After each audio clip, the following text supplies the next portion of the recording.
bazahabe apari ikopesha yewe ndakurahiye n'imbere y'Imana ishobora byose ubundi basubizwa batawuzu billahi mina shetani wajib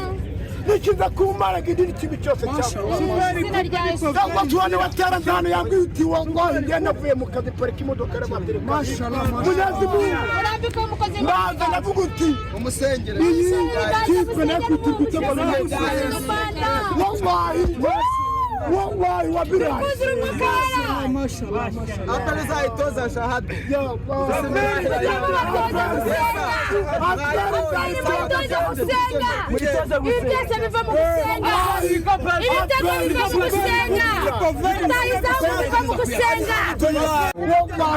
ndanyuzwa n'umutima wanjye wawe